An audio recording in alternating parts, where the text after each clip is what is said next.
Love that song. Hello, good morning. Welcome to Friday. Now, a couple of days ago on radio, we talked about gratitude. Now, I like to think of gratitude as our small token towards the unaffordable bill that comes with life's many blessings. Now, a couple of weeks ago, somebody important blessed me with an opportunity, a chance to right a wrong, if you like. Now, I remember I was so grateful for this opportunity that in addition to saying thank you, I felt I must also show my gratitude by doing something amazing with this opportunity I'd been given. Sometimes our thanks must not only be verbal, it must be monumental. It must make those who bless us feel glad that they chose us and nobody else as the beneficiary of their kindness. There's a young man in Cape Coast who rings me every Monday morning. I kid you not, every Monday to thank me for something that I did for him 5 years ago. Something very small. For half a decade, he has rang me every Monday without fail. Every time I see his name come up on my phone, I feel so proud, so vindicated for choosing to help him when others had let him down. It makes me want to find someone else to help, you know? Now, this is an important byproduct of gratitude. Gratitude motivates people to show even more kindness. So never take for granted the power of your thanks. But we must also look at the other side of the coin. And you know, I take every opportunity to tell you a story, so permit me to tell you a quick one. A man went to visit his brother and his family on their farm. Now, when they took him on tour, he noticed a pig walking around with a wooden leg. Naturally, he was curious, so he asked his brother, "What happened?" "Oh, this pig, I tell you, this is the best pig in the world. Can you believe the farmhouse was on fire one night and this pig ran into the flames and pulled my unconscious wife out to safety?" The farmer's brother was impressed. "Wow, that's truly a great pig. But why does he have a wooden leg?" The farmer went over and affectionately rubbed the pig's snout. "Well, this pig is no ordinary pig," he said. "Last year, an armed robber came to the house. While we were sleeping, this pig snuck in behind him, knocked him over the head with a rolling pin, tied him up and called the police." "My goodness, what a remarkable pig," his brother enthused. "But seriously, bro, you still haven't told me why the pig has a wooden leg." The farmer smiled. "Oh, Bayupa, after all he has done for us, you don't expect us to eat him all at once, do you?" My dear friends, just as gratitude can boost the soul, ingratitude, ungratefulness can kill the spirit. Now, for those of us who have been blessed by people's kindness, we have a responsibility to make the most of the blessed opportunities that we are given. When someone gives you a chance, thank them, but make the most of that chance, and your effort will be a monument of encouragement for them to bless others the way they blessed you. When someone gives you a second chance, make your monument twice as huge. Let your blessing be a blessing unto others. My name is Kujo Yankson, and just as I want my life to be a monument to God, I want my work to be a monument to you. Good morning, Ghanafu. Well, we have to do the news. We'll start on the stables of the opposition NDC, and former President John Dramani Mahama has again scoffed at the MPP's administration's implementation of the One Village, One Dam initiative, describing it as a monumental waste of the taxpayers' money. He said most of the dugouts constructed under the program so far have no water in them, and that a few viable ones could only serve a few cattle. Addressing a deba held in his home at Manwe in the Y East district, Mahama stated that the era of juicy promises couched with flowery language is gone, adding that Ghanaians are wide awake and will reject politicians who come to them with such promises. Rafiq Salam is on the campaign trail with the former president and reports from Bulenge. One village, one dam. Eventually, it turned out that we were talking about dugouts. And so they've not even done the dugouts properly. Because one, in the dry season, when we did an assessment of the One Village, One Dam, most of them were not able to hold water. By January, February, all of them were dry and there was no water in them. Others too, when the rainy season came and the rains came down, it broke the dam and the water washed away. And so, when the minister was asked, he says, oh, but at least the dams we're talking about, he said, but what dams do you expect for 250,000 Ghana cedis? We didn't say how much you were going to spend. He said, 1 billion dam. And she said, oh, to build a new dam, you need 3 million Ghana cedis. I said, well, that's what you promised us. Because the dams we need are not the dams, the dugouts that you dug for us. The dams we need are supposed to put our young people to work so that they can use them for irrigation purposes, they can use them for dry season gardening, to provide and produce vegetables, okra, and so many other things for the market. That is what we need. And so when we talk about dams, we are talking about dams that will be productive and create jobs for our people. Meanwhile, many more communities are yet to benefit from government's Year of Roads promise. One of such is the Ketekrachi area in the Ketekrachi West District of the Oti region. For 4 years now, residents have had to cope with the discomfort of traveling on tricycles on deplorable town roads. They say fixing the road could be a key factor to determine their votes in the December polls. Correspondent Peter Senu has been interacting with residents and has more in the following report. The Oti Regional Minister Kwesi Osuebo at a press conference on 3rd January 2020 said Ketekrachi town roads are part of critical roads in the region for which procurement process have been completed. Several other motor roads in the region have been captured as critical roads, and their procurement processes for construction have been completed. These roads include Rawa Yashikan, Ketekrachi town roads, Davai town roads, and several feeder roads in the region. 6 months on, residents are yet to see any construction work on the town roads. Residents say they have been coping with dusty pothole-ridden, bone-tweaking town roads for years now. Some residents and road users have been speaking to Joy News.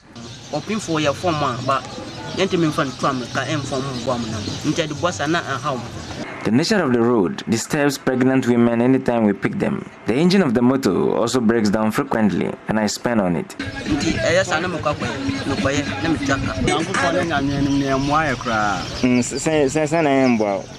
The road is bad. By the time you get to the hospital with a sick person, the condition is worsened.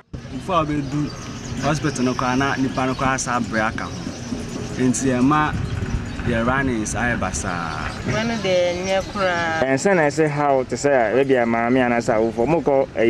The road is bad. It disturbs us as parents and mothers. We are asking government to help fix the road for us. How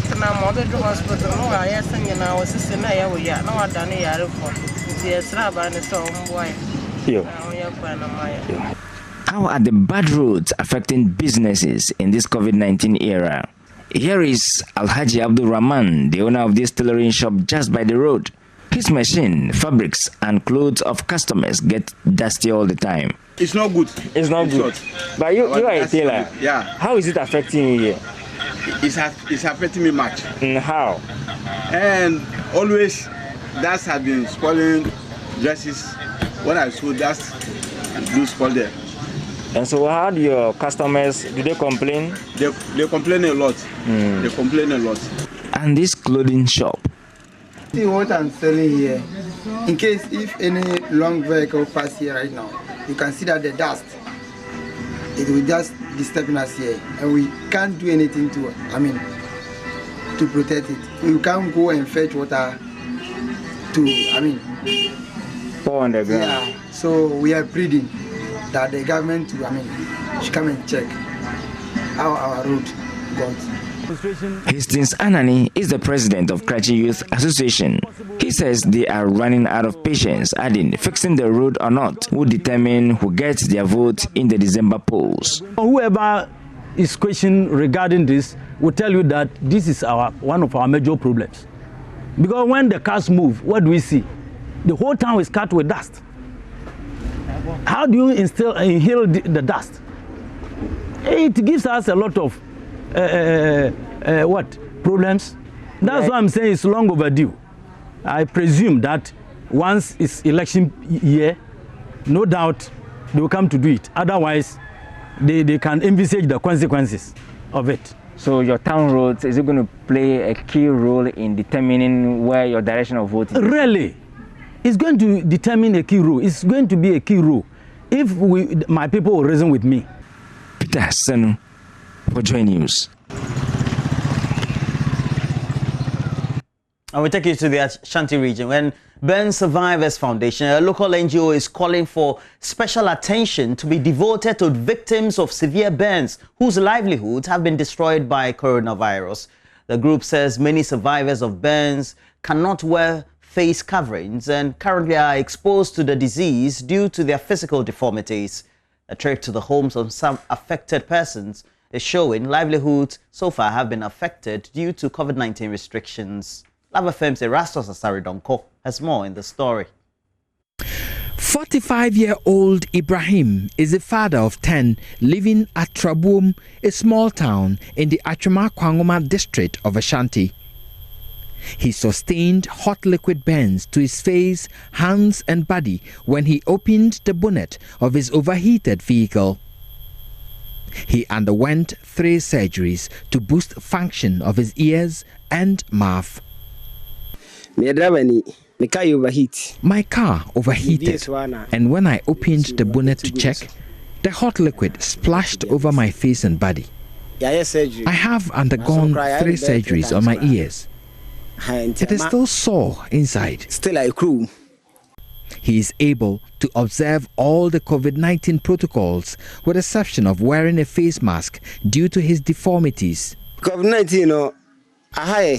COVID-19 has affected me. The effect of the disease combined with the stigma associated with my injuries is a big challenge. I do observe the hand washing protocol, but I can't wear the face mask. I feel pain when I wear it. Because it is compulsory to wear it and people harass me for not wearing it, I have to stay home. At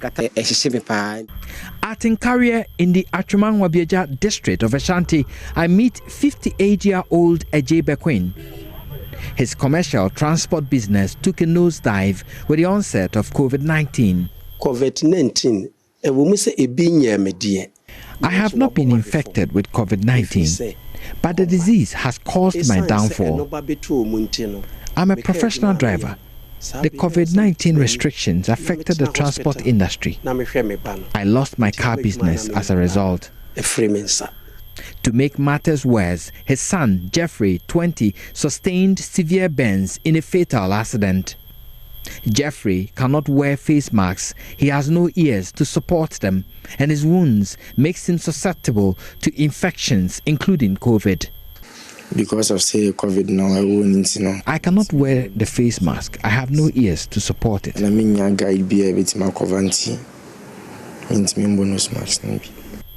COVID-19 restrictions and the closure of schools collapsed the livelihood of Mamia Mensia 40, also a victim of burns.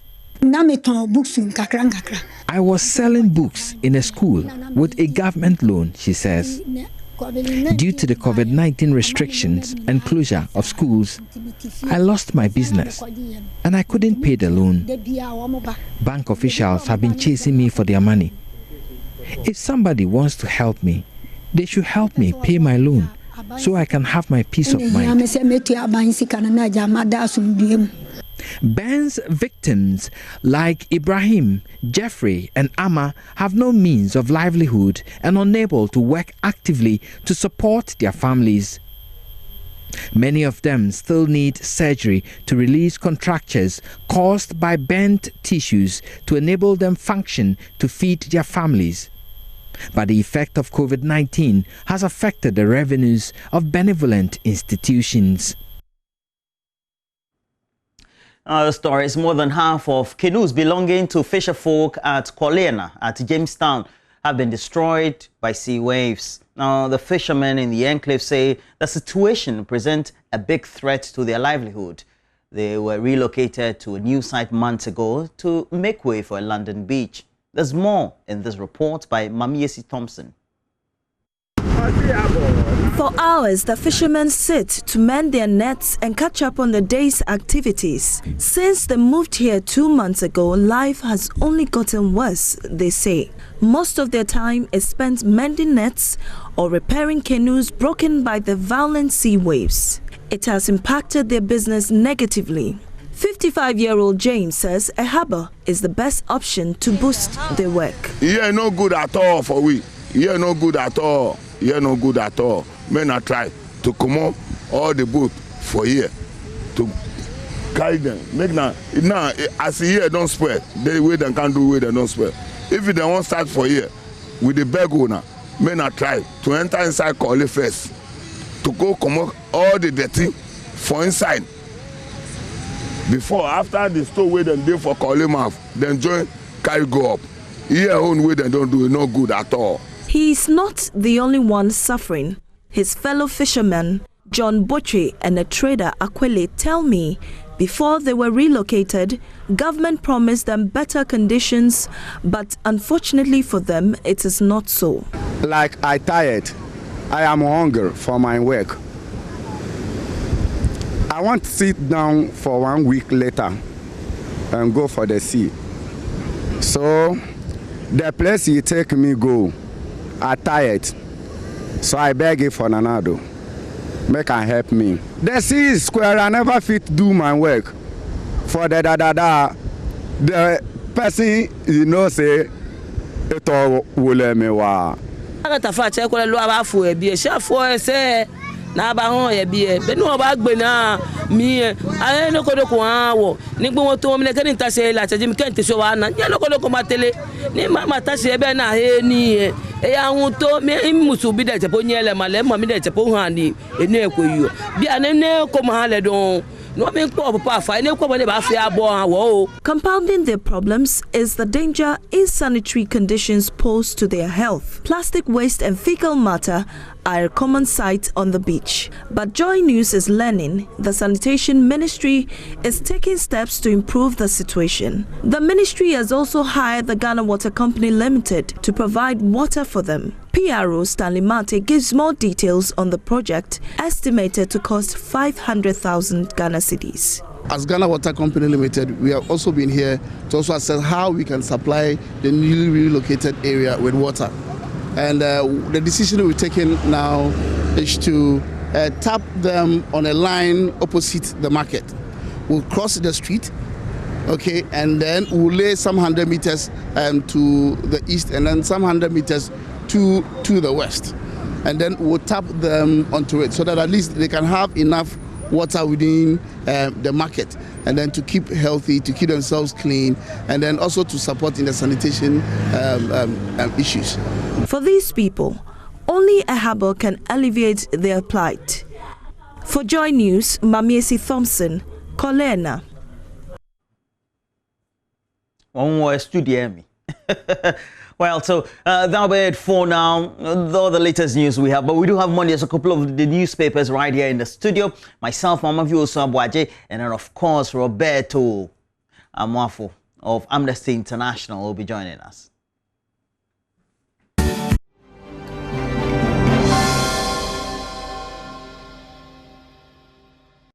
Well, so we'll be joined by Robert Amwafo, who is Amnesty International. Now, I have to do the appropriate thing, wear my mask. So this is how it's done, usually. Okay. Decided to display it this one in the way it's done appropriately. Mama Vioso, good morning to you. Oh, good morning. How are you? Well, I thought it was going to be a big party with Robert this morning. Unfortunately, we can't have him. Yeah, today was the this finale, morning. Right? Exactly. We'll probably wrap up with him on Monday. Yeah, we wanted to climax well with him. So we're talking about the Executive Director of Amnesty International, Robert Amwafo, who's been joining us for the review. Unfortunately, that can't happen this morning. But we've got the newspapers in the studio. So let's just run through the papers as we have them.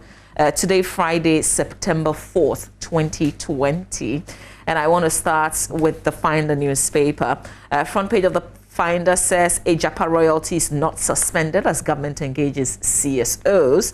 Dagbon deeply grateful to government for ensuring peace in the area. That's according to the Yana. And then Ghana-Nigeria strike deal to set up joint business council to end trade fracas. It actually features in quite a number of the papers this morning. No positive COVID-19 case recorded since KIA reopening. Coalition expresses disappointment in the implementation of RTI Act. By way of headlines, that's what's on the front page of the Finder newspaper. We'll get into the inside pages and share some stories with you. For instance, there's this one, SHSs with COVID-19 cases to delay vacation. We'll share a bit of the details with you. Let's do the daily graphic. Front page of the graphic also says paying clients of collapsed fund management companies. Government's bailout covers entire claims, according to the Securities and Exchange Commission. There's a picture of the Director General of the Commission, Reverend Daniel Ogbami Tete, coming along with this headline. And this is a story that a lot of people are interested in, particularly those who have their monies locked up, who have not been able to retrieve their monies. They want more understanding of how the monies are going to be paid. So we'll share what's in the inside pages with you. Also, NDP acclaims Nana Konedwa Jemine Rawlings flag bearer tomorrow. Jerry Rawlings is the special guest. We've cleared legacy arrears. That's according to the Ghana Education Service. Ghana-Nigeria relations intact. Misunderstanding fueled by illusions, according to the Nigerian Speaker of House of Representatives, who has been in Ghana, the invitation of the Speaker of Parliament, Professor Mike Okoye. And, you know, the delegation met with the president. We'll be sharing, you know, that bit, which is really, really important with you. In the center spread, testing process as KIA reliable, according to the Ngochi Memorial Institute for Medical Research. It said that its assessment of the coronavirus disease testing process at the Kotoka International Airport in Accra has shown that it is reliable and appropriate. UDS to establish campus in Yendi, and then attraction of health workers to deprived areas. Ghana Health Service outlines measures. On the back page, Nursing and Midwifery Council donates to 4 health institutions. Water providers demand arrears from governments. It's also another headline on the back page of the graphic. On to the Ghanaian Times now. This same story, Nigerians are safe in Ghana. President Akufo-Addo assures visiting Nigeria Speaker of House of Representatives.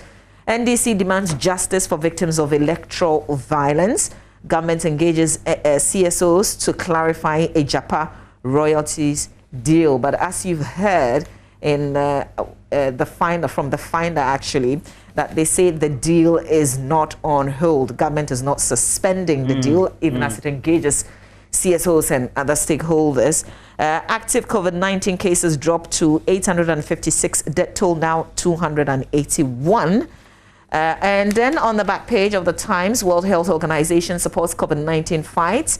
And then the Ministry of Sanitation and Water Resources yesterday presented 690 waste bins to the ministries in Accra. That story is on the back page of the paper. There are some crime-related stories. 2 ex-convicts arrested for alleged robbery and murder. This is on page 3 of the Ghanaian Times. 2 in trouble for allegedly swindling Nigerian businessman of 140,000 Ghana cedis.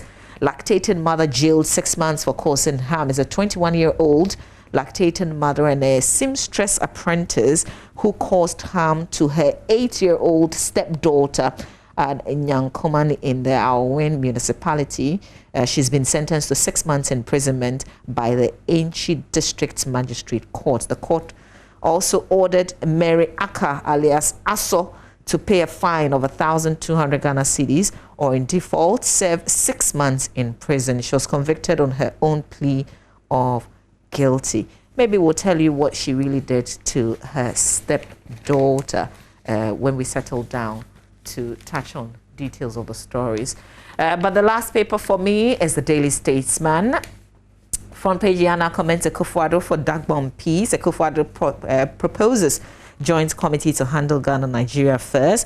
Togbi Afede condemns a Japa deal, says it is shrouded in secrecy.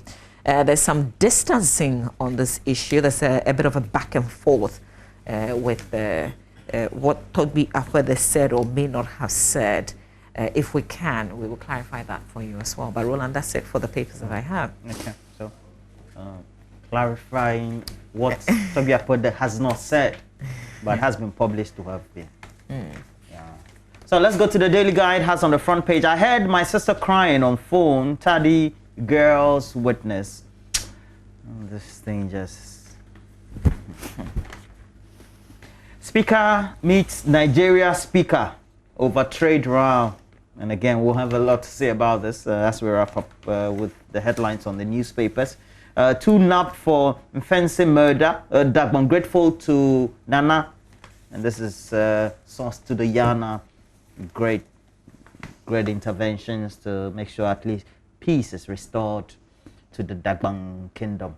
The Daily Dispatch has on the front page, you find it, Nana Kunedu Rawlings to be chosen as NDP's flag bearer. She had 16,935 votes, 0.16% in 2016. 5 Ghanaian politicians who have been physically assaulted. I don't know, we didn't should have added Slowsu as well. So we have Gabi Otredako and then Neil Antivanderpoy on the front page. I've also been assaulted several times in my career. I don't know why. We need some dedication these days. We've been assaulted in the line of duty. But for us, they say it's normal. So, government softens stance on controversial Ijapa royalties deal. And then on the back page, we have the stories expanded for you. Let's go to the Observer. Has on the front page, Dagbon deeply grateful to Akufo-Addo, Dagbon overlord.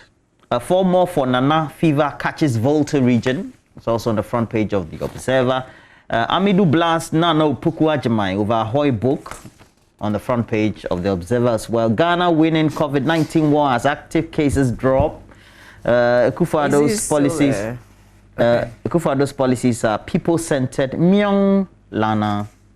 I was just going to say on the Martin Amidu thing, is he still citizen vigilante or he's special prosecutor? He's special prosecutor. So he should do the work of the special prosecutor. Okay, so what did you want to happen? Oh, I wanted to, well, quite a number of things, but I've gone to page 13 of the graphics. So let's talk about SEC. And there are people who aren't sure because of the publication of those who are going to be paid. And I figured once I saw it that, oh, this will be in tranches, perhaps because they can't pay everybody at the same time. So just to reiterate some of what the Securities and Exchange Commission has been saying on page 13 of the Daily Graphic, SEC is clarifying that clients of 22 companies against whom the official liquidator had secured orders would form the first batch to receive payments, while other petition was pending in court to secure orders for the second batch, from which would form clients of about 28. We wish, and this is contained in the statement that they issued, we wish to assure all affected clients that the government's bailout package is all-inclusive, provided claims have been validated and liquidation orders secured. So what it is that there are people who received text messages of the validation and they were expecting to be paid, but they didn't find their names in terms of the companies that they saved with. They didn't find them in the first publication that they made. So they are asking, are we also going to be paid or we've been taken out of it? And I thought that's why I wanted to share a bit of what they're saying. So it will be in batches. They're talking about the first batch, for instance, and SEC indicated that they would communicate details of the payment process to affected clients starting this month of September. It stressed that although the government had agreed to pay client, the move would strictly be based on the completion of validation and the securing of liquidation orders, saying it is therefore a question of timing and nothing else. I guess that pretty much explains matters. But what I also want to talk about is this Ghana-Nigeria relations that has different headlines out of this meeting with the president in terms of the Nigeria speaker, our speaker, and then our president. So Ghana-Nigeria relations intact on the front page of the Daily Graphic. Nigerians are safe in Ghana. That's the Ghanaian Times. And then Ghana-Nigeria strike deal to set up joint business Council to End Trade fracas. That's the point where I thought I have something to share. So everybody keeps talking about, and the Nigeria's Speaker of Representatives also commented on the law that we have in terms of the GIPC Act, right? And I was thinking that instead of setting up committees from both sides to look at this matter, why don't we go back to the source of the law? Why don't we look at why we even have this piece of law in the first place, so that we can ask the question, is this still relevant? What was the piece of legislation supposed to cure, and whether or not it is still necessary? Otherwise, we'll be forming committees and we still have an existing law that our locals know that it's supposed to work for them. I think we shouldn't just be jumping on for the sake of relationship, because remember, Nigeria blocked their borders and they would not listen to anybody because they had an agenda. And until they were satisfied, they were not going to listen to anybody, not even Ghana. So I don't think for the name of relationship, but we should be thinking about our citizens and why we made that piece of legislation. Whether or not it is still relevant, has it cured what we set it up to cure, before we tolerate anybody coming from outside, unfortunately. I think that's what and I believe that all of us will have a lot to say on it, because if you look at what the argument has been raised by the Nigerian authorities and then also the Nigerian Trade Association, as we have it in Ghana, it's the relation of our law between the law we have and then the ECOWAS protocols that we signed too. And if you look or you refer or avert your mind to the Investment Act 865 of the GIPC, it says the activities that are reserved for Ghanaians and Ghanaian-owned enterprises are there. And it says, 1, a person who is not a citizen or an enterprise which is not wholly owned by a citizen shall not invest or participate in 1, the sale of goods or provision of services in the market, petty trading or hawking or selling of goods in a stall at any place. And this is specific. If you move also, they give all these dedications as well. And you and I have had this argument. It's about the implementation of the law that we haven't been able to do. So if we haven't been able to implement a law and the area is now crowded, it means that it is gray. So what should we have been doing before we said we wanted to now do the enforcement in an already crowded or a gray area? Remember, the enforcement did not just happen. It was the traders themselves who instigated exactly it. So that should be a concern for us, because look, we have an area that we say per our law should not have been crowded by people who were not supposed to, because of the law that we have. How did we leave that space for it to be now crowded? So how do we then evict people who are not supposed to be trading? Unfortunately, we're not even talking about that now, because now we're talking about a committee to settle what has happened. It's now become a full diplomatic issue. So we're not even dealing with the core issue here. We're just dancing around it in the name of... So in my perspective, it is not a matter of patriotism. It's a matter of us being either unable or reluctant or lackadaisical in implementing our law. Do you need this piece of law or not? Do you get it? It's a big question. Do you need it or not? Is it serving a purpose or not? Are you able to enforce it? Because it doesn't say blanket. You can't have foreigners doing business. You have to meet a certain threshold. You know, there are regulations for that. Is this still useful? If it is, then go ahead and do it. But don't set up a committee on the surface when you haven't dealt with the issue down there. It would still come back and haunt you. I mean, if Nigeria is able to do what they want to do, why can't we do what we want to do? Because the reason why we're here is because the local traders or the local players are instigating all these lockups down there. And the big question that we then will have to ask all these committees that are going to be set up are that have they talked to the local traders? Because the local traders act in a way that looks like they take the law into their own hands. So they are taking the law into their own hands because they feel they are backed by their local law. Of course. Good. Yeah. So have we talked to them? And is it not going to come up again? Because on the surface, you're going to have top Ghana Nigerian officials going to say, oh, everything simmering at the top and the down has been resolved, but it hasn't been resolved. Exactly. It hasn't been resolved. Exactly. And I think, you know, the fact that we've got lawmakers even at the center of this meeting, we should go back to the source and deal with matters there. Otherwise, African politicians are like that. They'll go and it's just some go and have tea and come back, and they'll never resolve the issues for their citizens. It's unfortunate, really. I won't just be excited because we say, oh, we're forming a joint business council. It doesn't solve anything. Let's go back to what the core thing that we have there and ask ourselves if we need it. Because people go to countries, you cannot just go and trade, right? Because you say that you have a law backing you. You travel to China, you can't just go and set up a store, you have to meet certain criteria. There are stories of Ghanaians who are married even to Chinese, have businesses there, and they are still not permanent citizens. They just have some residency permit.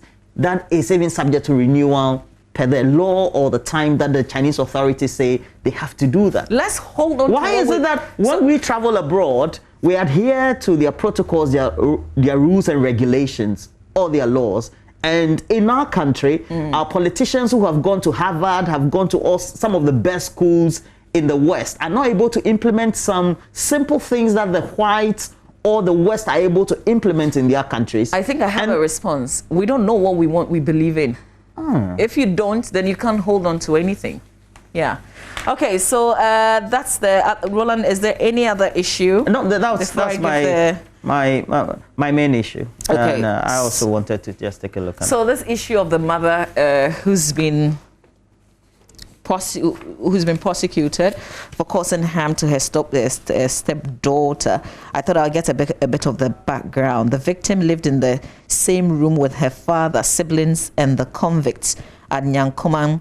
Mary Mary is the mother, invited the victim to run errand for her while playing with her friends in the neighborhood, but the victim did not respond to the call.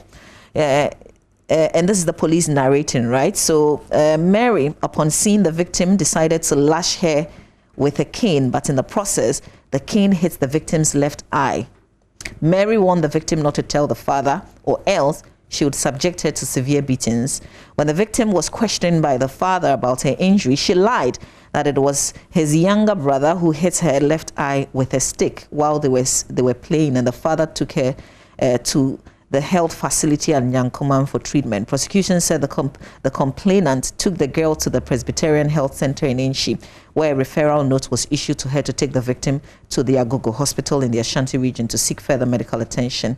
The complainant lodged the complaint at the Inchi police station, where a medical report form was issued. Okay, so I guess we get the background to the story. That's a stepmother who's chatting with her friends in the neighborhood, sees her stepdaughter, calls her to run errands, thinks that the daughter is disobeying her, so she decides to lash her, and in the process, the cane hits her left eye, affected her gravely. Because if you were listening to the story as I was narrating, they had to visit different health facilities. They couldn't take care of her, and so the police had to step in, issue a report for them to go to the Agogo hospital. Yeah. Abuse. Another stepmother story, isn't it? Yeah. I know why stepmothers can't just take the children. I mean, even if you think they're stubborn. There are some few who have some great stories. Some because they've built great relationship with their step, but it's never an easy thing as well. I know. But that is not. But listen, if you won't do the same, I'm just thinking, it's not if you won't do the same to your daughter, why would you do it to your husband's daughter? Because this is not like a total stranger. This is your husband's daughter. Yeah. You know, why, if you wouldn't do that to A, why would you do it to B? Is it because you didn't birth B? It's a big issue. Yeah. It's really a big issue. As the men who have fathered various children around and sometimes have a dedicated wife, etc. I wonder, and bring the children home for that same person to look after. But I'm also just thinking that prison is not the solution to this matter. No. Prison isn't the solution. It's not peculiar to our society. It's not peculiar to our society. It looks like the human beings, we have certain frailties, whether it's an emotional thing or I don't know. We tend to accept those that are more of us biologically than those that were not connected to biologically. I don't know why we do that. Yeah, I get what you mean. Okay, well, it's almost a wrap for us here on the AM Show with a review. We've got a lot more stories on myjoyonline.com. We encourage you to visit our page, and then you can digest some of the stories that we have on My Joy Online, including the issue with Togbi Afede, what he said, what he did not say, how people are twisting what he didn't say, and the comments he that actually he never said anything until yesterday or 2 days ago. Exactly. So he had never said anything. Then finally, the clarification, or is it a clarification or the distancing, actually ended up with the comments on the deal. Okay, let's just take a listen to him. It was titled House of Chiefs Condemn Ethnocentric Comments shared by John Dramani Mahama. Again, most of these publications came with my name, but this one went further to forge the letterhead of the National House of Chiefs.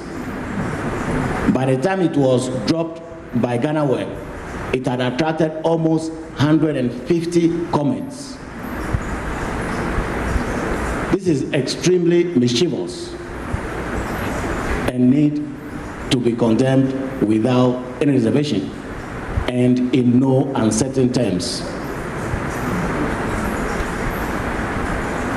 I, in particular, am very much hurt by the attempt to use my name to grant legitimacy to a transaction that has been very widely condemned for its secrecy and for the fact that the company involved, Ejapa, was incorporated in a tax haven.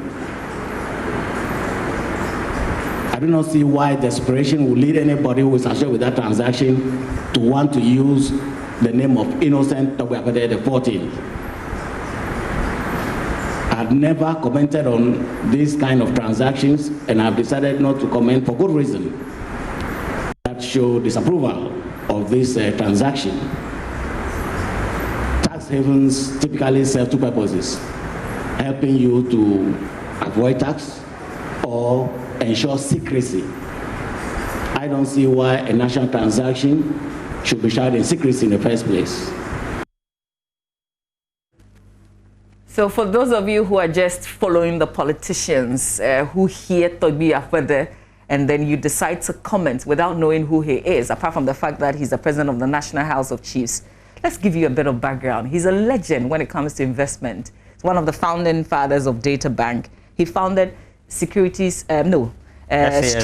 African Securities. He's a guru when it comes to this area. So he's an expert, and that's where he's coming from. Before you speak and open your mouth, we have to say that and twist what he says. Just know where he's coming from, Roland.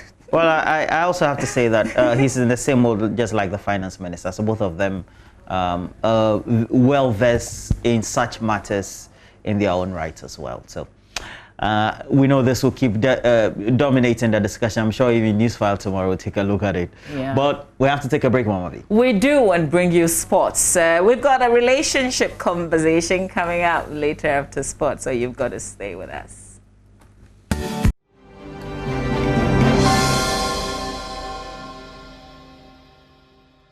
Well, that soundtrack of that great movie featured the two of them as well, Lady Gaga and then Bradley Cooper in A Star Is Born. Great movie it is. And the good thing about it is all of them perform the song themselves. So it makes it very authentic, very original as it is, not just miming or singing over people's songs in a peculiar situation as we have it usually for movies. But it's also going to set the tone for us to have a great conversation. And today we're looking at top 5 things that destroy relationships. And we do know that we've had a lot of strains on relationship these days because of coronavirus. But the way we tend to relate to each other would have a certain bearing on how we're able to navigate all the challenges that we tend to encounter. So that's why I decided to choose this topic. I'll be having joining us Amos Kevin Annan, a great life coach, and he is already up and running. Well, how are you? Very well, Roland. Good morning, Roland. How are you doing too? Ade. Where you know? You did like yeah, you did tomorrow. Where they? I'm in a ghetto. Yeah, it did get to it. but you know, before we even set the tone and all, the last time I was just looking at some young kids in my community, and I thought, look, they really should be stressed psychologically. But it's also the same situation for many relationships, is that not it? Oh, certainly. I mean, the situation that the COVID has brought us is that we are all experiencing one form of stress or the other. It depends on who and how severe it has been for the individual, and then the coping skills that they have to be able to manage the situation. As for stress, you need it. It's part of life. It actually helps you not to stay complacent. But in the extreme case, then it becomes something that requires clinical attention. And for our young people, you can see that globally, ever since the WHO announced that there should be plans and preparations towards the easing of restrictions, and then also ensuring that children can go back to school.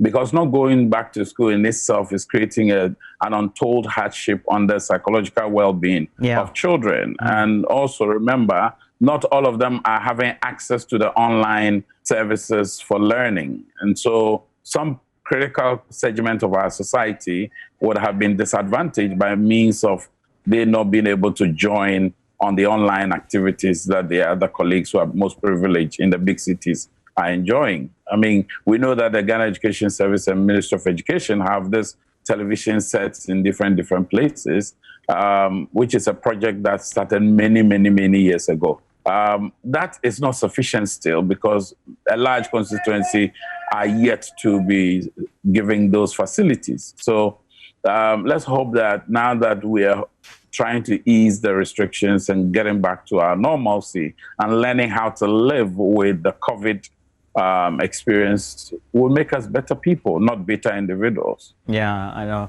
Before we get to the 5 things and broaden the discussion on the husband-wife or the spousal issues, let me ask one more thing. I need this for the children. How should we relate to them? Because sometimes, you know, sometimes they respond very unorthodoxly to some things they wouldn't have pre-COVID. Well, I think what we all need to do as adults and as parents is to take notice. We should notice our children. I mean, if you know your child, you would see the differences that are existing or showing up in the life of your child. If they're becoming quiet and overly withdrawn and not engaging with the family folks, clearly you need to find some quiet moment, some private time to have a chat with that child. If you notice that they're becoming overly aggressive, it is also a trait that you also need to notice. And in noticing that, you can have still another conversation on the subject with the child so that they open up to you. Because stress levels, like I said, it differs from person to person. And somebody would be hit very hard even by mild stress. Others, it has to be an acute condition of stress, which is in a severe form, before they can react negatively. So we need to also, additional to what I've said, as parents and adults, be patient. We easily get ruffled and angered by some of the things our young ones do. Let's show them patience. The virtue of patience has best been tested around this time. And we make time for them. We can take them on an outing.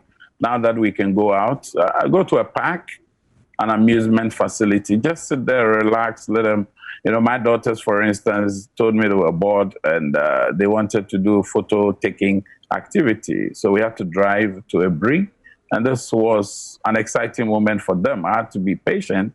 Even though I didn't need it, they needed it. We had to stop there on our way back home at the Legon Botanical Gardens, where they had fun for themselves, taking more pictures, jumping stuff. You know, it's something we as parents should learn to do. Exercise patience, make time for the young people. We've been young before. It is said that to wait. Everybody has been a child before.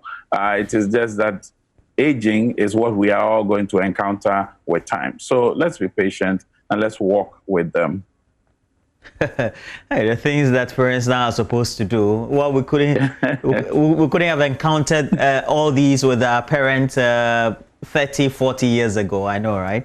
But Roland, you see, the thing was, your parents didn't have mobile phones. You have mobile phones. Okay. All right. So that should actually let us know that we are faced with a new dynamic situation. The privileges our parents didn't have, we have them. The disadvantages they had, we have them in severe form. So everything is changing. If you choose to stay same, once I heard Dr. Tabo say that if change comes and you don't recognize the change, it will change you against your will and you will be changing crying. So if you don't want to be changing crying, you better find a way to respond to the change. Not negative change, of course. I mean, positive change is what we're talking about. Right. Now, yes. Straight away, I'll, as much as possible, get to overdrive. Mama Vioso Bwaje is also ready, so that... Oh, is she there? Yeah, she definitely is. So we'll look at the relationship things. 5 things that tend to destroy relationships, taking into cognizance the times we are in as well. We'll see how it goes. Mama V. Yes, sir. I'm here. Good morning to you. It's been like forever. Mama V. Yeah. I have been staying away from you. They say we should social distance. No, social distance does not mean social isolation. You have socially isolated from me, and you must repent. I have. Okay, but straight away, I want us to jump into those 5 things. I mean, especially under this COVID situation, people can find excuses to do all sorts of things. So let's hit it straight away. Well, thank you very much. I am so grateful for the opportunity you have granted me to be able to speak to these matters of grave concern. I, in the 90s, was working on a project in Kenya, so I frequently went to Kenya. And one of the areas I was taken to was the Masai Mara area, where it was a beautiful park for safari.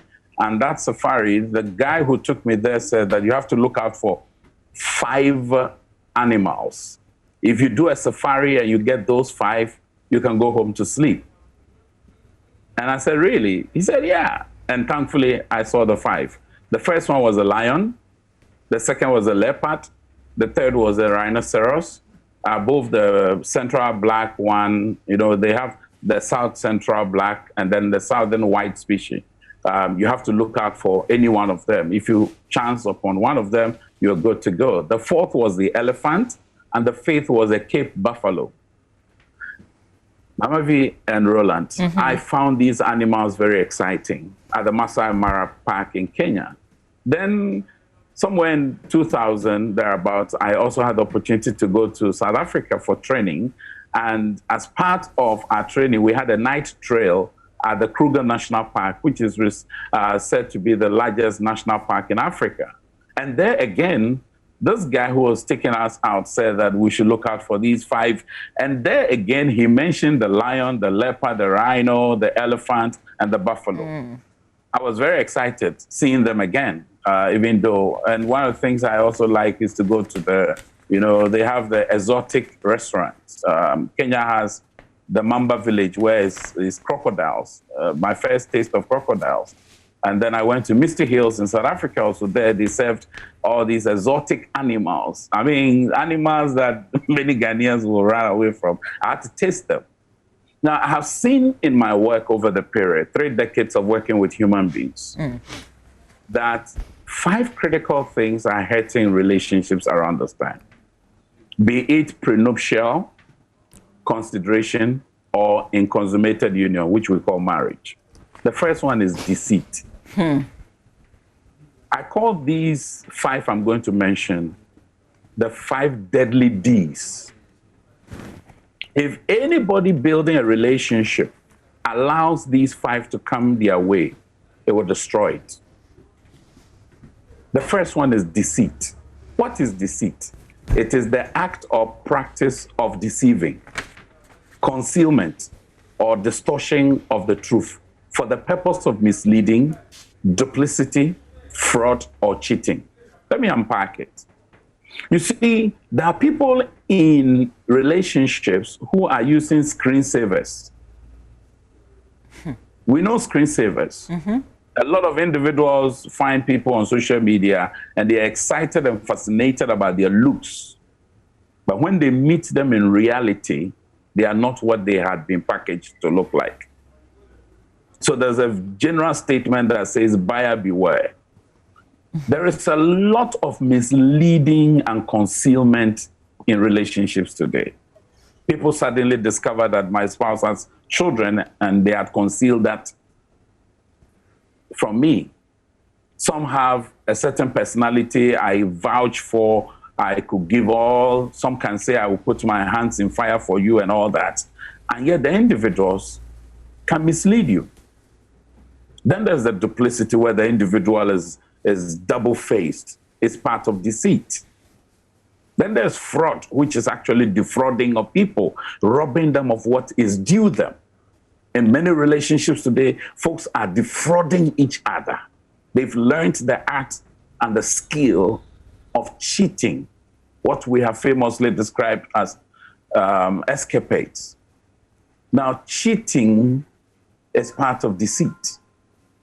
Now, the second D, because I want to engage you, is discord. Discord. Now, discord is the presence of strife, conflict, contention, dissension of different forms that impacts our relationship. Now, that discord can be internal or between two people. So we have what we call intrapersonal discord, discord that is within an individual. Then we have interpersonal, in between persons.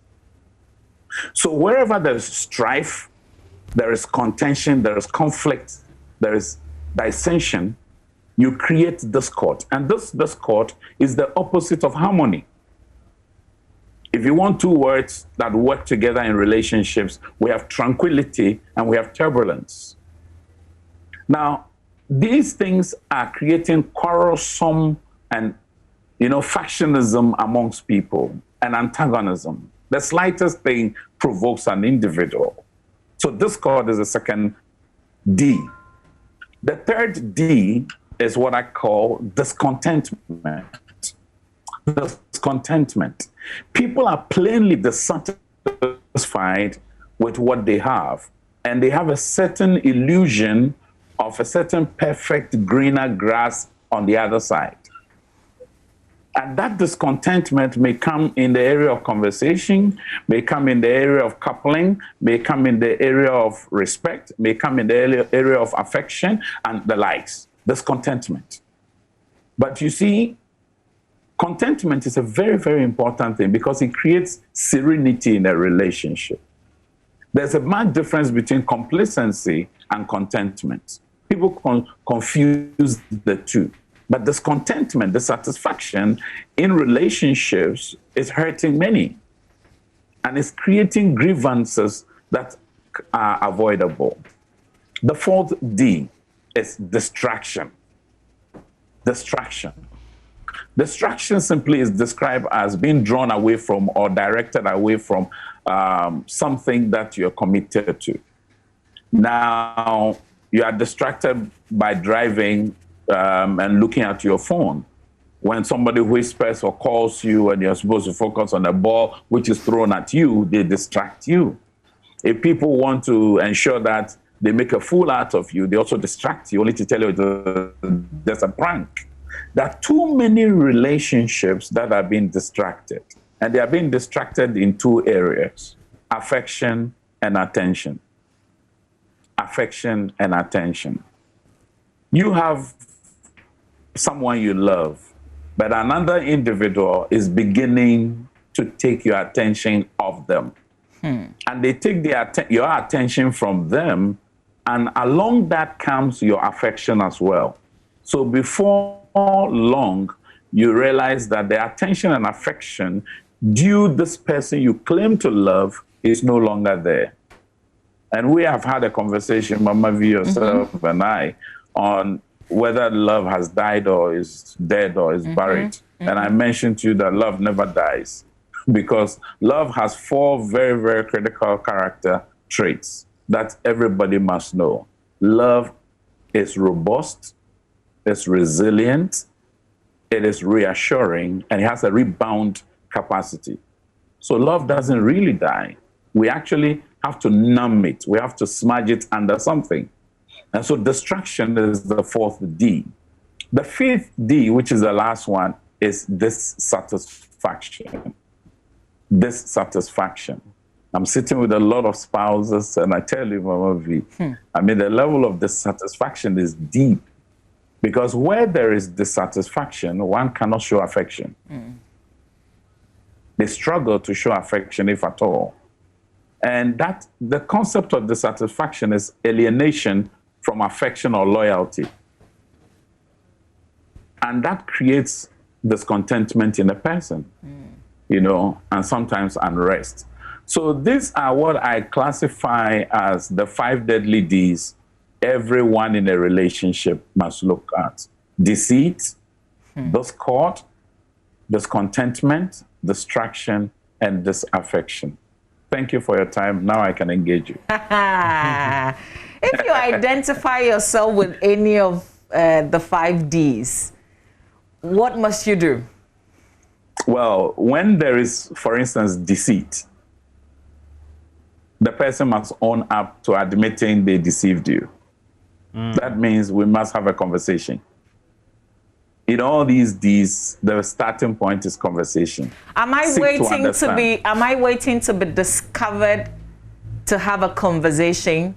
Or Not just because so. we're discussing this right now, if I identify that that is really my issue, then I can open up a conversation?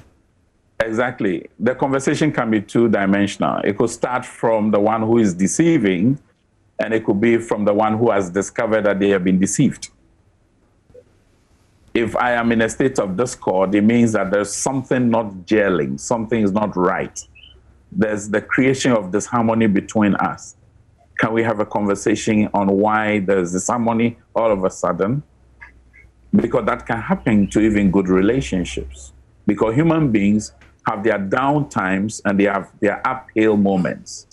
You know, when the person is top of the hill, harmony is easy to engender. But when you are down, it's easy to create discomfort, disharmony, and discord, because already you are processing stuff. So for instance, the gentleman who has lost his job is being retrenched, or the lady or gentleman who is on half salary, or some are hanging in there, not too sure. They've been told it's either we retrench you or you stay in and see if we can give you NOCO fuel. You know, that NOCO fuel which is coming can create discord in the person themselves. So the people are actually fighting themselves. They are doing things they don't like. And the things they really wish to do, they are unable to do. So it creates this discord in them. And there's a need for them to find a way to divulge that.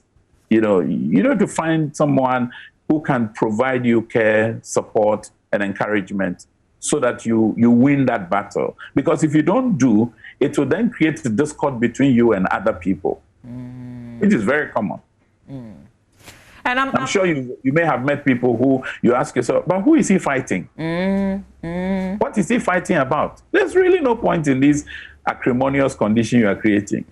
But do such people even know what is happening to them? Are they even aware? Some do, others don't.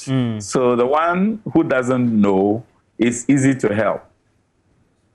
The one who doesn't know is easy to help through a mirror back. So you give them a feedback on, oh, I have noticed these changes in you. Is there anything happening, for instance? I just want to know to see what help I can offer you, what support I can offer you, or how I need to also change to respond to your new normal. Because the new normal can be very absurd, can be very abnormal, can be weird to an individual. And sometimes it's not even what they see, it's just the perception. And in our part of the world where perception tends to outweigh reality, one needs to be cautious, you know. And people try to also become mind readers. They are reading your mind, they are reading your mood, but we are not naturally designed to read people's mind. Neither are we naturally inclined to reading people's moods. They have to actually verbalize or affirm. One of my friends, Letitia Ohinefa, she always say, validate your assumptions. So, you know, I'm thinking that the satisfaction could be felt by one party and not the other. If it is one person who is feeling dissatisfied, how does the other person appreciate what the other person is saying? Yeah, I mean, there's a concept known as empathy. Empathy is put yourself in the shoes of the other party. If I say that I am dissatisfied about the matter, you've got to show respect and candor by hearing me first. You don't hear to answer, you hear to understand. Put yourself in my situation. Assuming you were me, Amos, and I'm telling you I'm dissatisfied with something, what do you have to do? You need to ask me, in which ways would I be satisfied? And there are many, many, many ways. For instance, if you look at the love concepts, one person may be dissatisfied with the receiving of gifts, because it's not everybody who is given to receiving gifts. Sometimes we falsely think that everybody wants a gift. No, no, no, no, no. And even those who want gifts, some want a very big gift. Others want just something to represent something, what they call a token. And so you also have to be mindful of the fact that they are the ones who are giving you that feedback.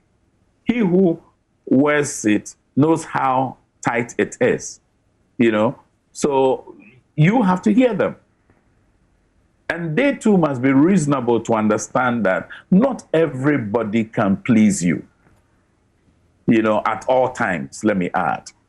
They may please you today, tomorrow, they may displease you. So if you are in that state where you are hoping that it's going to stay as it was, so shall it be and evermore, life without end, then you'll be disappointed, because that individual who is also supposed to connect with you and make sure that you are at peace with yourself may also be having their own turbulence of some sort.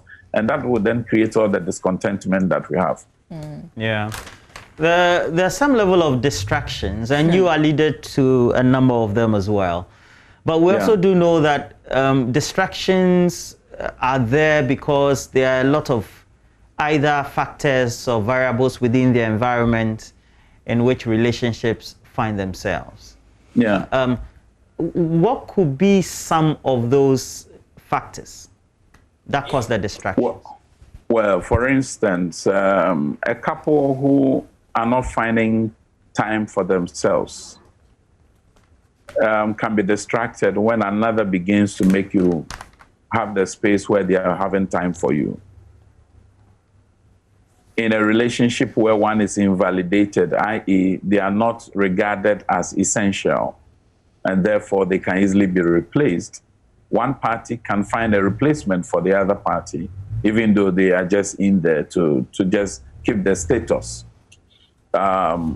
Also, when individuals become mischievous, they create their own distraction.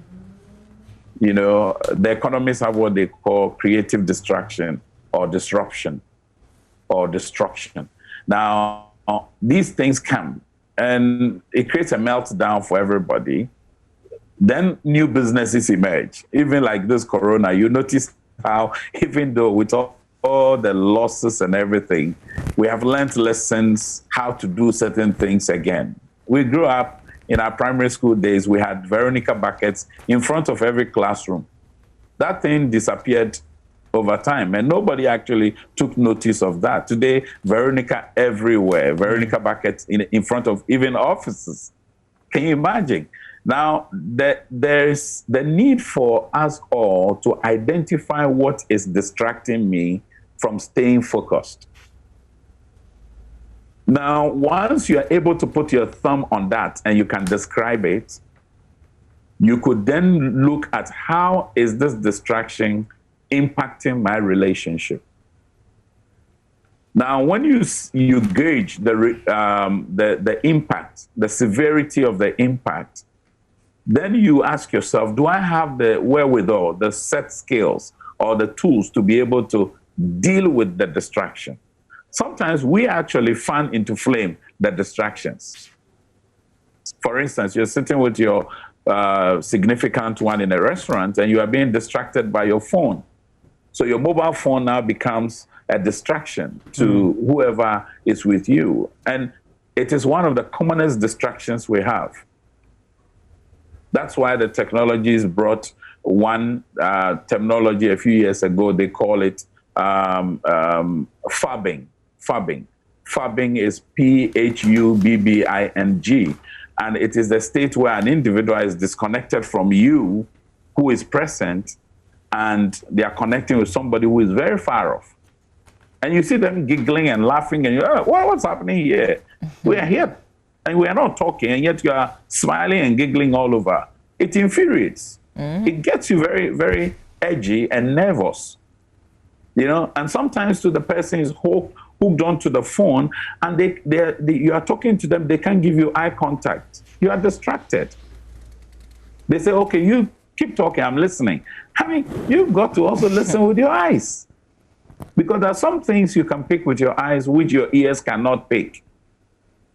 You know, so the distractions are in that form. If you find out that you don't have what it takes to deal with the distraction, then you can seek for external support, which could come from the person you are in a relationship with, who will keep you accountable anytime you are being distracted. You tell them, remind me anytime I'm being disrupted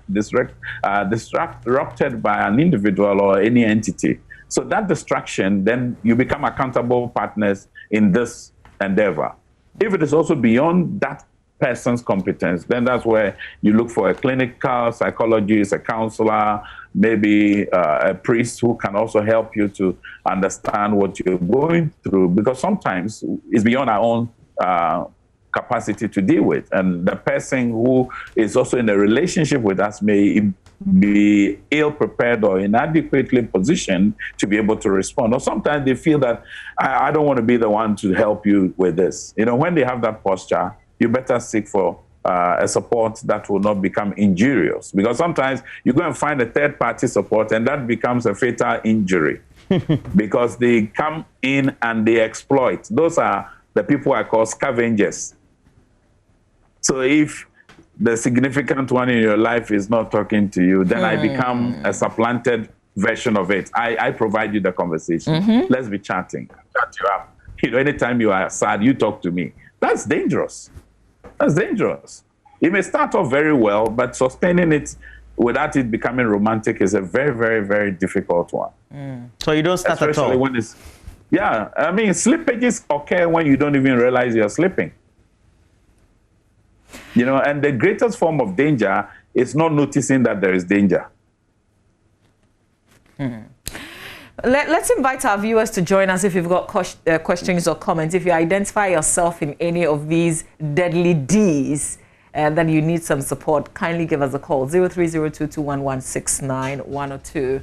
The numbers are on your screens. Give us a call now. Amos Kevin Nanan is helping us with those 5 things that hurt our relationships, and particularly around this COVID-19 times, when, you know, it's easy to come up with all sorts of excuses and get away with things, but they may come back to haunt you big time.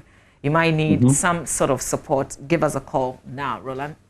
Yeah, definitely. And please, the lines are on your screens now. You can also give us more messages through our social media platforms. We're Facebook, Joy News on TV. We also do have our Twitter handle, Joy News on TV. And of course, we're streaming through YouTube, and you can bring in your comment. But the phone lines are open. Let's see how it goes. Now, in trying to mend ways, okay, we already do have Cecilia from Sola. Cecilia, good morning to you. Good morning.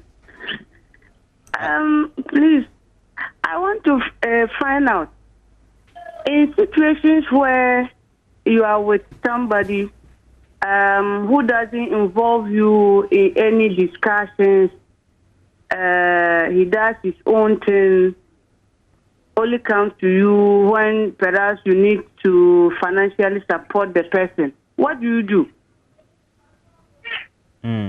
All right. Okay. Thank you very much. Well, we'll give it attention, Cecilia. Okay, thank you. Let's go to Takrady, and Arimiao is there. Arimiao? Hello, good morning. Morning. Morning. From Takrady. You're calling from Takrady, yes. Yes, please, go ahead. Any question you want to, or some... Not a question that really. Sometimes, naturally, you are in love. For me, for instance, in this situation that I'm explaining, I fell in love very well. I'm married now with my wife, and then we have kids. But it's kind of like my love for her is fading. Feeling for her is fading. I don't know why. Not because of womanizing, and not that she's causing something, doing something bad to me. But naturally, I see this going. I feel this like I'm not happy. I don't feel like getting close to her more times, and I just feel like keeping along in town before I come. Then she's late, then I also sneak, go lie down, sleep. Not because I'm womanizing or any bad thing. I'm facing this stuff. I don't know what is really happening. I'm trying to build it up. Tried so many times, and we've got kids. We've got 4 kids. Got 4 kids. I'm facing this problem. Really serious. Some fire needs to be... Have you figured something out? I mean, have you figured in terms of, is there something that maybe she's doing or something that you're doing? No. Okay. No, she's doing nothing. But how do you know that it is fading, though? Maybe that can also help. Of course, I went in for her. I knew how it was. You understand? I went in for it. So I know how it was, and now and then before. You understand? So if anything, if there's a slight change, I will know. Okay. All right. Thankfully, Amos Kevin Annan is good at this. So over to you. All right, Mama V, thank you. Thank you, Mr. Arimiao and then Cecilia, for your questions. I'll start off with Mr. Arimiao's thing of naturally he says that the love is fading. We should remember that we go through as human beings changing scenes of this life. Now, those changing scenes of life introduces us to new levels of experiences. And one of my lecturers once said that every new level introduces a new devil. Now, it may happen that at the point that they are at now as a couple, there's a need to refresh the page of the union. Just like when your browser gets stale and is static and you can't have anything done, you refresh the pages, so must you find ways of refreshing. There are basically 3 things I want to recommend. First, he should cast his mind back to what gave them the spark and the spice before this one. Secondly, are there any complaints that are existing right now which is creating this supposed fading of the love? And finally, what new things can he and his wife introduce into the union that will sustain the spark and the spice? Anything beyond this would be personal conversation we can have. Okay. Now, for Cecilia, an individual who comes to you only when they need financial assistance is clearly potentially an exploiter. You must first be valued before you are numbered. Now, you are not just an addition to their life. If you are that significant to them, you as a person should come to them as a person of essence. So they must value you, not just what you have. Because if they do that, then it will be exploitative. And that is where you become worried about what is happening. Because if you're not going to involve me in what you're doing, and just when you are at a point where you are in a critical need for help, that's when you come to me. Then you're just using me to achieve your own ends. And that is selfishness. We all have a certain trait of selfishness in us, but selfishness must give way to selflessness so that we can have a very serene and smooth relationship going forward. Is that a narrative that you can change? But before you answer that, let's speak to Moses. Moses, apologies, you've been holding for a while. Good morning. Good morning. Yes, sir. Let's hear you.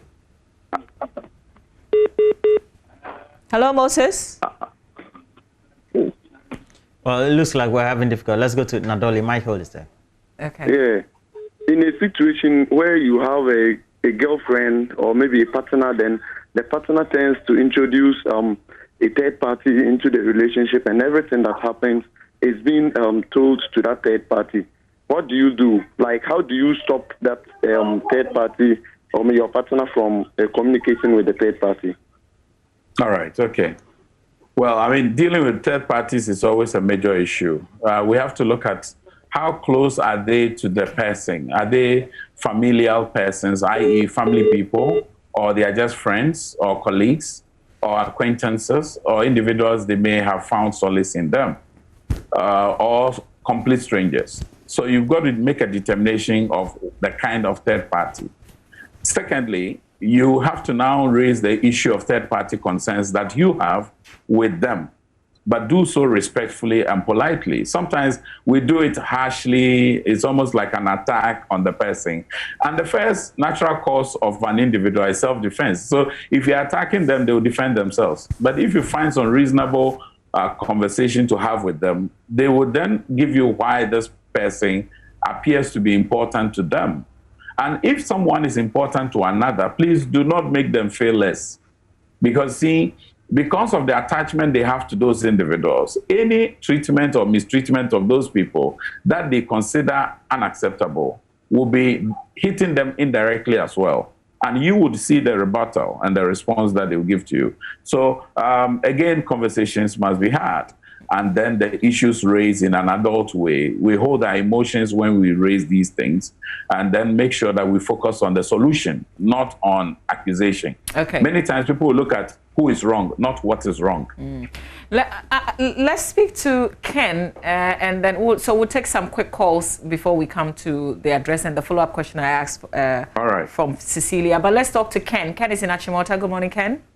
Yeah, good morning, Mama B. Yes, How Ken. are you doing? Oh, very well, thank you. Thanks for asking. Let's hear you. Okay. Thank you, Mr. Governor, for a very good submission. Being a lecturer at Medical University, I really love it. And now my Thank you, question now, Ken. I'm a guy of 29 years of age. I'm into a relationship, and anytime we have problems, the lady drag the issue so far, sometimes maybe to a month or maybe 2 months before we are able to settle that. So I want Mr. Governor to help me out. Thank you. Okay. All right. Thanks, Ken. Roland, we have somebody else on the line? Yeah, we have Mahama Husseini from Wale Wale. Good morning to you, Mahama. Good morning, sir. Please, your question or any contribution you want to make. Yes. Amos Kevin Annan is My question is about the seat. The seats? I have the seat. Yeah, the seat. I have a family member. Anytime at all there's conversation between us, the person will dispute me. So instead of taking a good action, you will rely on what she told you are being informed, and it wouldn't help you. And it is several times. So I want to find out from the professional, how am I going to handle this? Okay, let's go to Kumasi. Kumasi, we have King Solomon. King Solomon. Yeah, good morning, sir. Yes, please. Go ahead. Yeah, I have a contribution. Please go ahead. Yeah, I'm into relations more than a decade now. Yeah, you've been in a relationship for 10 years. More than 10 years. If you say relation, you mean marital or marital relations? Marital more than 10 years. Okay, right. Now, the fact is that I have supported her financially, morally, physically to put up a building. Now, whenever there is misunderstanding, she goes public to tell the general public that she owns the house and that the house belongs to her. So in such a relationship, what can I do? Can I continue? Because she has ridiculed me before the general public, telling the whole world how useless I am because I'm not able to build. But I've supported her financially, physically, and morally to put up that bill. So in this case, Mr. Councillor, what can I do? Okay. Well, thank you very much. Uncle Amos. Mama? This one there is just, it's only you, so. King Solomon, it's a very difficult one to have an unappreciative individual in your life You know, we must all understand that there are some individuals whose level of appreciation for guests than them tends to be very low or absent. Now, must you continue to do good? Yes, you must continue to do good. Now, there may be other things that are serving as undercurrents to this unappreciative spouse behavior. So there will be the need for King Solomon to take his time and ask himself a few questions. One, has she always been like this? Two, has there ever been an issue where the person was also not shown appreciation and decided that if you don't appreciate what I also do, especially many women don't feel that way. She goes through delivery and all that, very difficult. Some are carrying pain in their spinal area from anesthesia that they got and different injections there. And the spouse feels that, oh, well, it's your duty, it's your responsibility, it's your job. You should have gone through that because who else will carry the baby if you are not a woman? You know, when you talk like that, clearly the person will feel very sad and they will take it high. You know, it is said that if you give a woman lemon, she'll give you lemonade. If you give her egg, she'll give you an omelette. But if you give her fire, she'll give you fire. So be very careful what you're giving to her. And I'll put out my number later. King Solomon can contact me and then we'll see how practical we can help him. Now, Mahama has been having deceitful family member.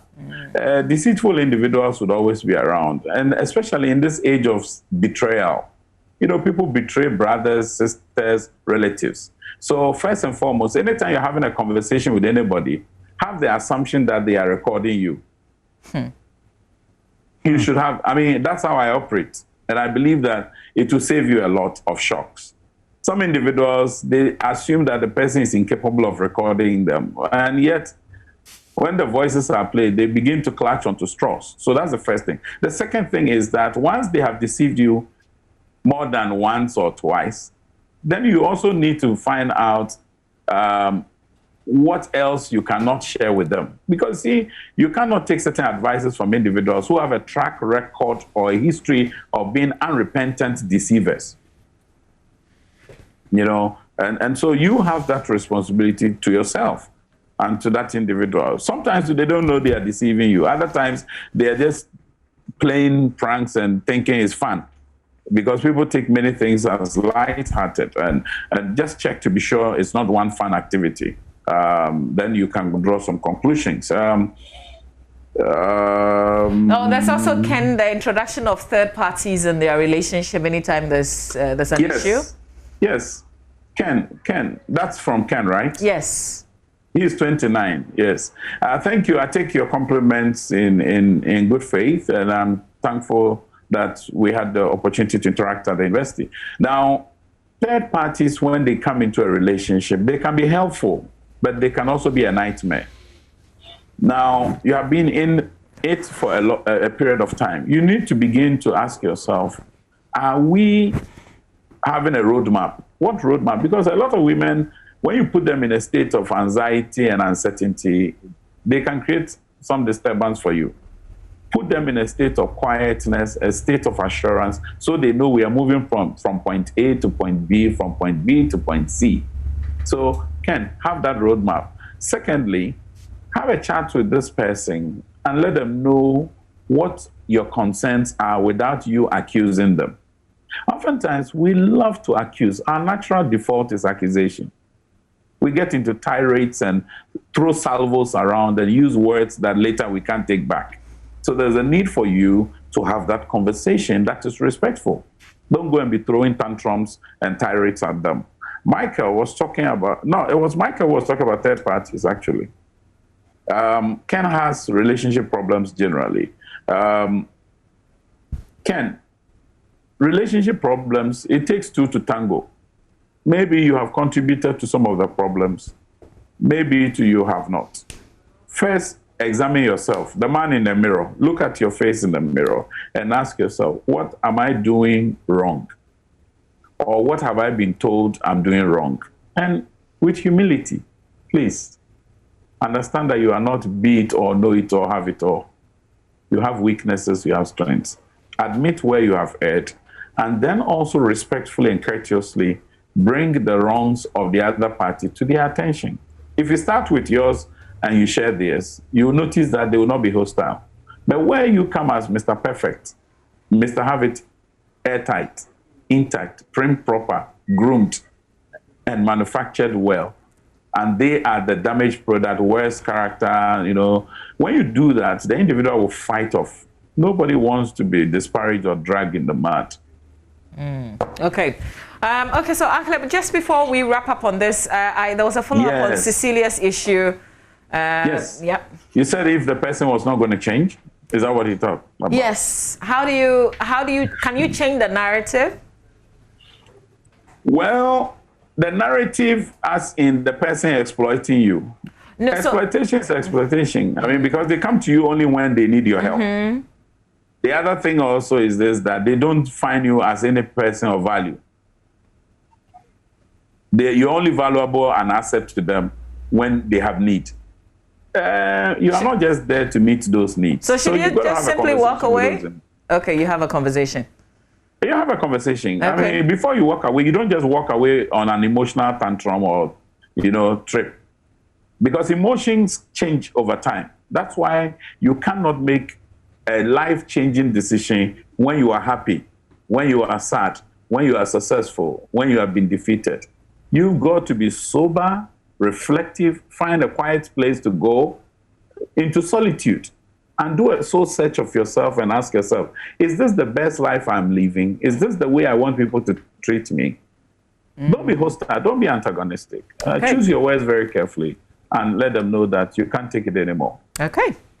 All right. Well, thank you for sharing these deadly deeds with us. Great time with you. Yeah. And we've missed you, really. You have to come to the retreat this year, Mama V.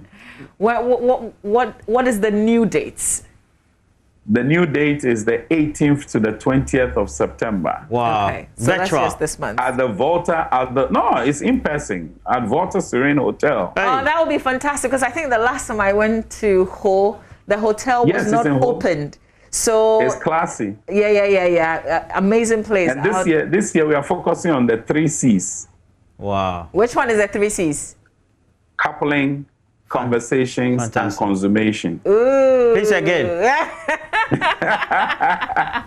Coupling, conversations, and consummation. Okay. Fantastic.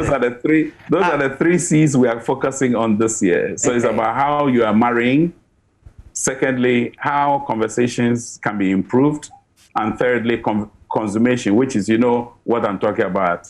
Yeah, we call it bedroom protocols. Yeah. Fantastic. So let's just... I need to be there. Please leave your number so that those who wanted to have personal conversations can call you. Well, the number to reach me on is 0244 273368. And everybody is invited to the retreat. If you want to also participate, just request for the link and I'll send it to you for registration. So those in Ho, we have a special package.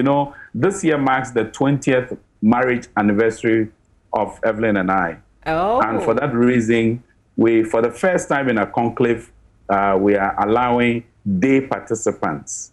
Okay. And so if you want to be a day participant and you live in Ho, you're welcome.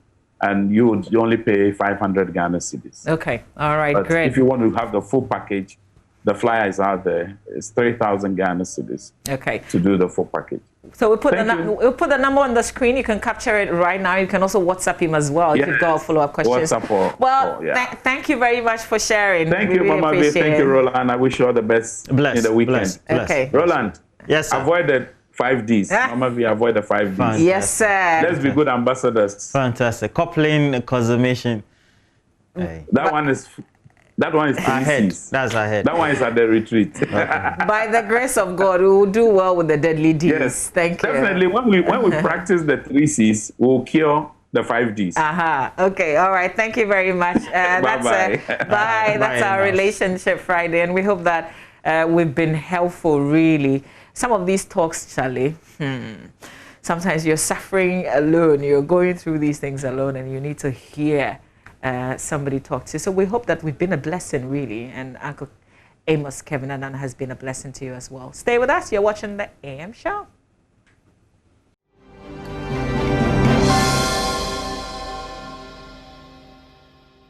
Ghana over the closure of shops belonging to foreign nationals, including some Nigerians, in the wake of the enforcement of some provisions of the Ghana Investment Promotion Center Act 2013, Act 865. Cognizance of the negative impacts that this development could have on the brotherly relation that have existed between our most revered countries in the sub-region, especially coming at the heels of the diplomatic incident questioned by the recent demolition of the property of the High Commission of Nigeria, hereby resolve as follows: that 1. Measures will be adopted to support law-abiding traders to properly regularize their business operations to alleviate the trade challenges occasioned by the alleged closure of the retail stores in view of the ravaging impact of COVID-19 pandemic on businesses and families of both countries. 2. Meeting will be held between the Trade and Foreign Affairs Committees of both legislature to deliberate on applications of the trade laws, in particular the GIPC Act 2013, Act 865, and make recommendation for appropriate solutions. 3. A joint committee will be established composed of members of both legislature to expose and explore the possible passage of reciprocal legislations, which could be potentially called the Ghana-Nigeria Friendship Act, which shall propose Ghana-Nigeria Business Council. Yeah, which is not unusual to have two countries try to create a situation where impasse, especially trade and commerce impasse, is resolved amicably. You all remember we had some great relations with Mali, Guinea as well within the First Republic. But we also do know that it's because we have issues about the implementation of our own regulations, but also because we've signed some pacts. If you look at the protocols that we'd sign on to with ECOWAS, because we're enjoined to them as member states, then we need to look at some of these gray areas. I've been joined by Clement Boateng, acting vice or first vice for the Ghana Union of Traders Association. On the other hand, through Zoom, we have Dr. Lord Mensah. He's a senior lecturer in finance, the University of Ghana Business School. He's a regular contributor to our show. Good morning to the two of you. Doc, good morning to you. Yeah, good morning, Roland, and good morning to our viewers. Great. Clement, do I have you? Mr. Boateng? Okay, so we'll have Mr. Boateng. But we all know the genesis of this. But the first question I would want to ask, were we wrong when we had the GIPC Act in place, and at the same time we'd also sign off because we're member states of ECOWAS, these protocols of the free movement of goods and services, as well as even labor? I put that to you, Dr. Lord Mensah. Yeah, Roland, we were not wrong. I mean, if you look at every country and the laws that governs the country, and if it turns up that, trade must go on between, two countries which have their specificities when it comes to law, obviously, you would need an agreement. I mean, that will more or less come and bridge, the two countries for them to have easy, trade flow. But the problem is not, the acts and the treaties that we sign on papers. It's about, before going into this agreement, what are the strengths of the various countries that are going into the agreement? Those are the things we need to look out for. The question that comes into my mind is, if trade is going on and each of the partners identifies its strength, get to know that, okay, probably in Ghana, we are good in producing leather products. And it turns up that maybe Nigeria is good in producing something like cereals. Now, it can easily be effective when one product is moving from one point to the other, where it is a disadvantage of the other, partner. So if you are going into an agreement and you don't identify your strength, it will be difficult to realize, the benefit of this agreement. So I would say that, yes, we were not wrong having those agreements, but the problem is that, what are our strengths? What are the things that we're going to offer as far as this agreement are concerned? Now, look at this feud that we've had with Nigeria. You realize that the products that they are importing are more or less the same product Ghanaians are selling.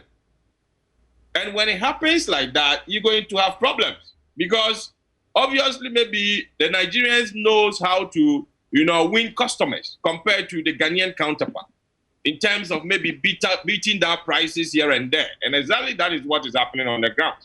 So when it happens like that, all the things we've agreed on paper will not turn up to work. But if it were to be that the Nigerians were importing goods that are not in Ghana, goods that the Ghanaian environment needs most, then it will come and complement what we have here. But then what we have is more or less like, okay, fine, we're importing the same products that the Ghanaians also have in market. And the products are not originated from the countries themselves. These are products that, are from the Chinese environment. Most of the time, it's those Chinese imported products like phones and those electronics that are on the market. But those are not traditional goods that are coming from Nigeria.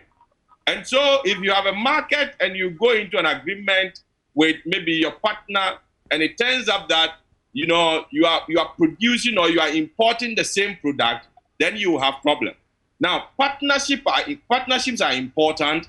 They are important to satisfy some weaknesses that both partners have. So effectively, we are good to have this, treaties and this agreement on paper. But trust me, we have issues with implementation and all those. Yeah, it just reminds me of the Heckscher and all-in models, as well as the related comparative advantage models, as we've been able to see being propounded from the last half of the last century. But in order for us to look at the issues dispassionately as West Africans,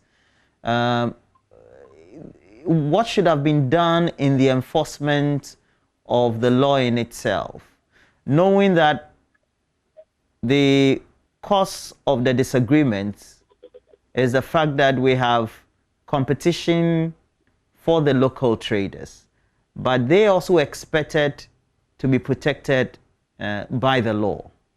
While the Nigerians, on the other hand, or the other foreigners, because we have the dominance of the Nigerian already are on the ground, should have been prevented in the first place. How should we have been resolving this before we came here? Well, like I've indicated earlier, the problem is, the kind of products that are being imported and the kind of products that are allowed by foreigners to trade in our environment. Now, if Nigerians are in an environment and they are coming in with products that Ghanaians are not possibly capable of bringing into our environment, then obviously, they come to build up, one side of the economy which is more or less weak. And in the end, we'll have a fruitful relationship, as far as our, trading environment is concerned. But a situation where they are in here and they are also importing exactly the same product that Ghanaians, are also importing, then we're going to have a problem. So before we allow them to trade on the market, we could have, indicated the kind of products they can trade on our market, okay? And you should understand the market in Ghana is in such a way that, product goes through different hands before it even gets to the consumer. By the time you realize going on the grounds, you could see that the Nigerians are having even Ghanaians who are fronting for them in a way. So, I mean, before we go into such, agreement, we should be able to be detailed enough. You can have that agreement that will say that, okay, fine, we have a treaty with Nigeria like the current intercontinental free trade agreement that we've had across Africa. But then there were no specificities to indicate that, okay, fine, if Ghana is able to produce its own leather product, we don't expect any foreigner to, bring in any leather product. Even if you are bringing it in, we have a quota that we can give to you. Now, those specificities were lacking in most of those agreements. For instance, if we have Ghanaians importing, phones, if you go to Tiptoe Lane and Ghanaians importing electronic product, at least, even if we are going to allow foreign retailers to bring in product of that nature, we have a quota that we are going to give to them. All those things were lacking in some of the treaties that we've been going into.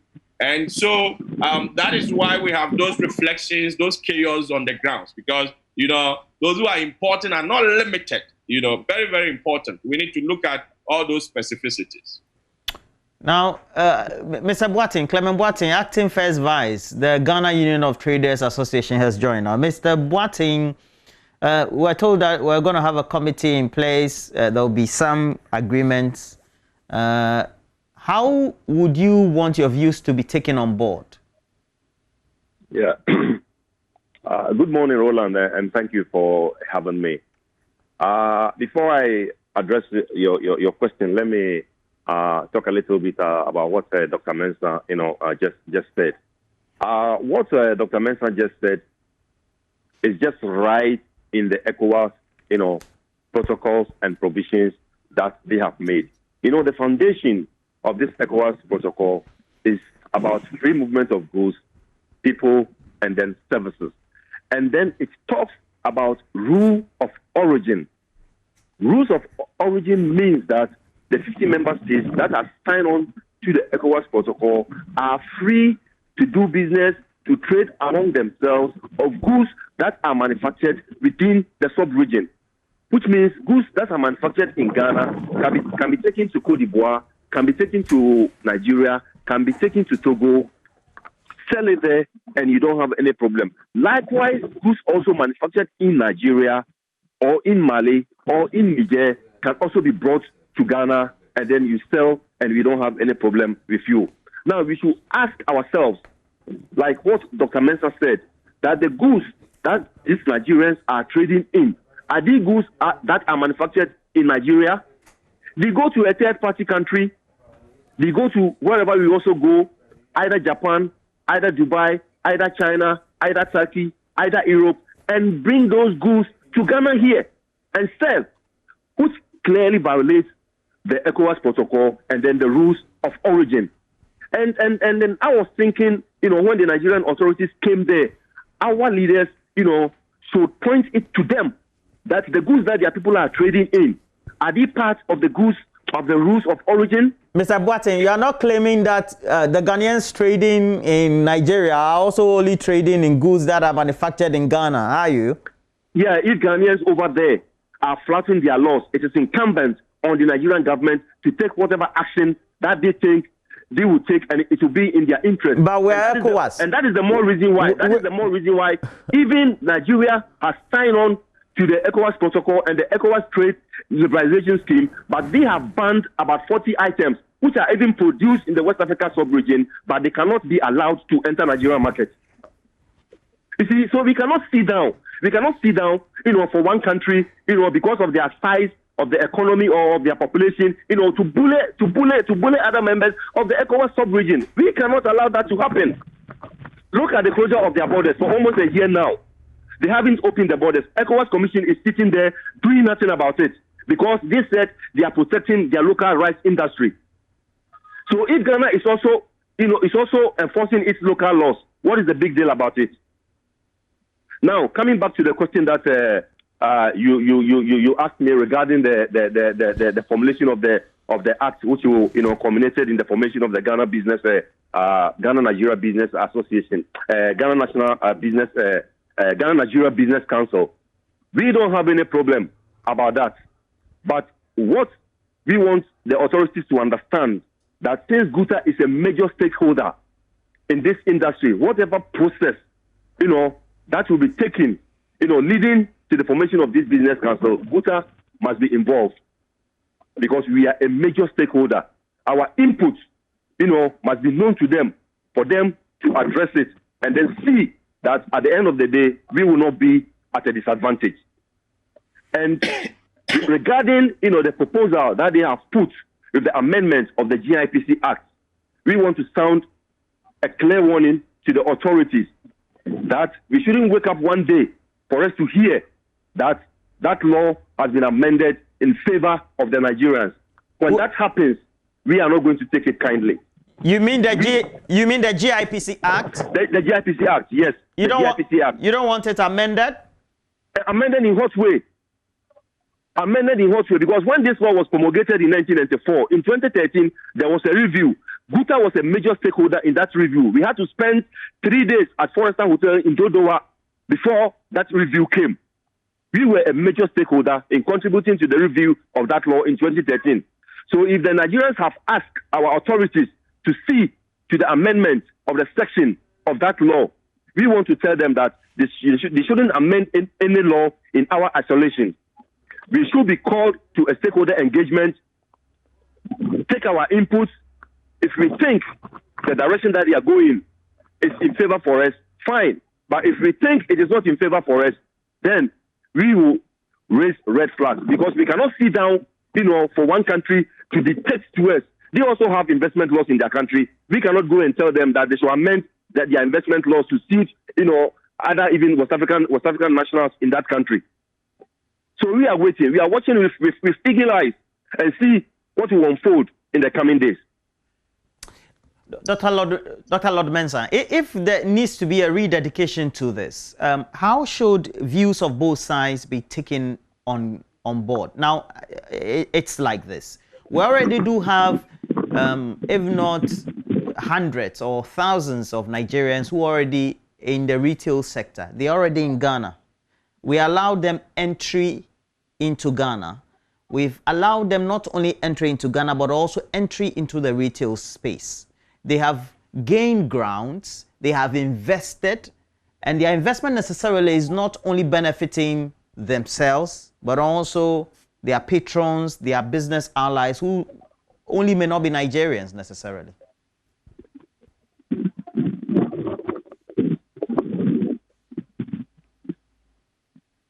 So how should we take their views on board, knowing that this is the current situation on the ground? Dr. Lord Mensah. Yeah, Roland, a very good question to ask. But then I think, you see, they are already on the ground. But then we should come clear as to the kind of products they can trade in, and at the same time, the quota that we can set for them. Now, if it were to be products that are, originating from Nigeria specifically or originating from Ghana specifically, we wouldn't have had problems. I've had the opportunity to go through the portfolio of products that can be imported from, Nigeria, and products that Ghana can export to Nigeria. And clearly, I mean, the intersections are very, very minimal. And in the end, there are less of a common product that they can export across.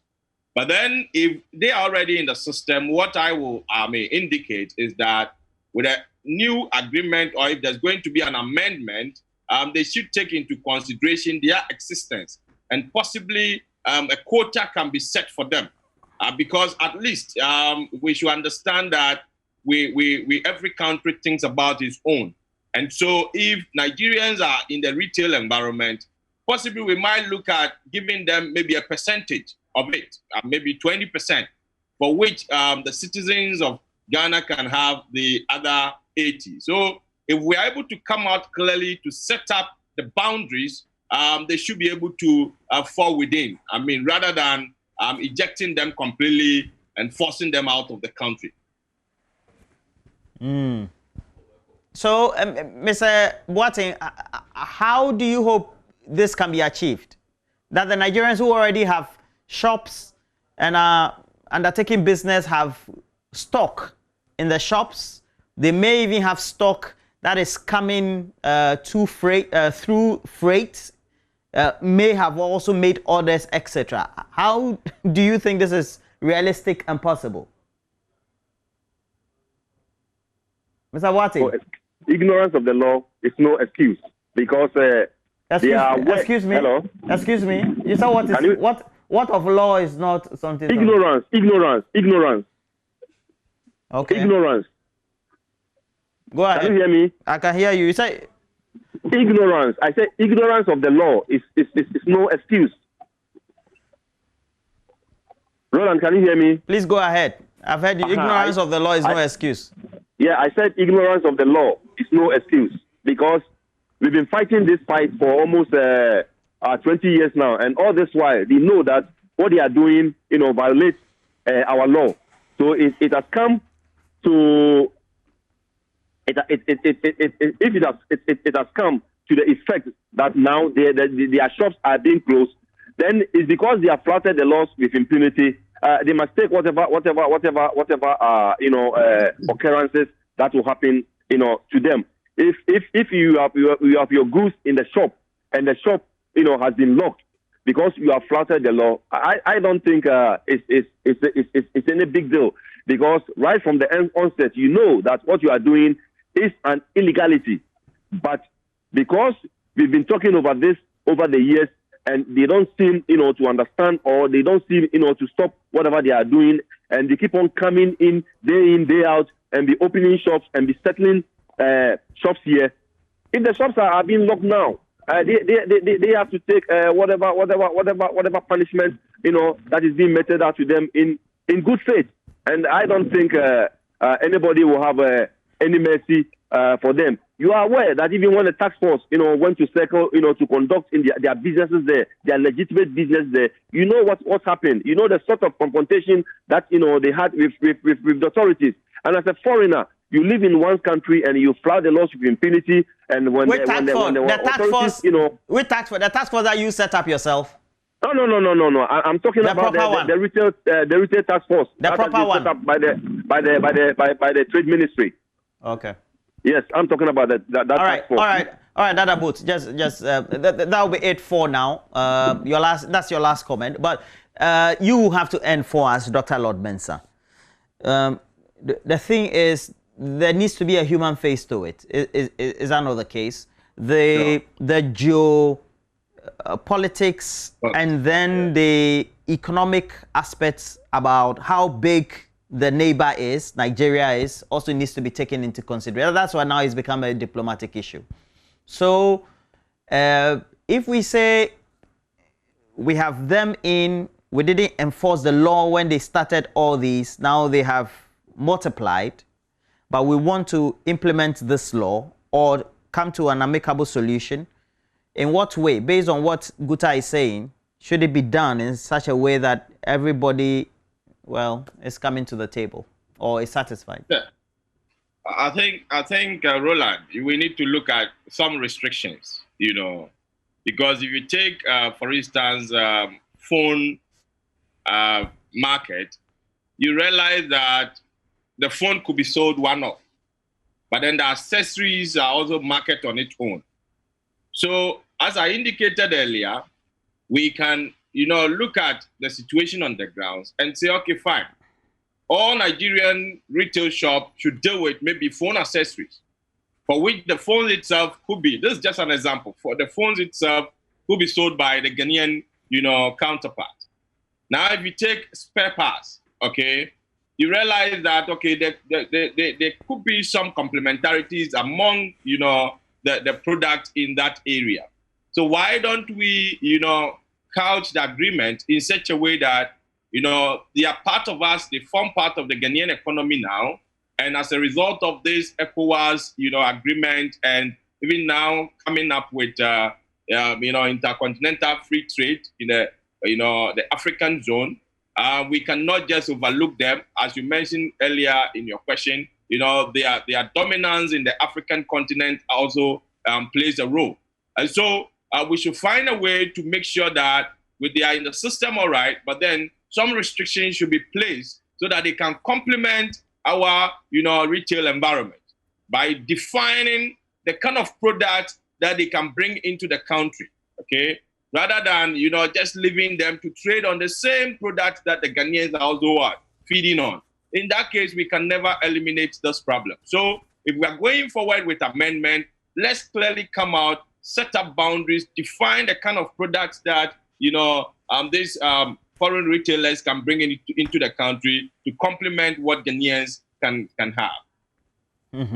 Well, we're talking about the impossible here. I don't know how we can achieve what your recommendations. I will say how it goes. Dr. Lord Mensah is a senior lecturer of finance at the University of Ghana Business School, helping us, broaden this discussion further. Look, this is not the end of it. The committee has now been set up, council as it is, for the two countries. So we'll see how this is workable and what the outcomes will be. Also on phone was Clement Boateng, the acting first vice chair for the Ghana Union of Traders Association, as well. We have to transition, bring you the latest from the world of entertainment or showbiz. Stay with us.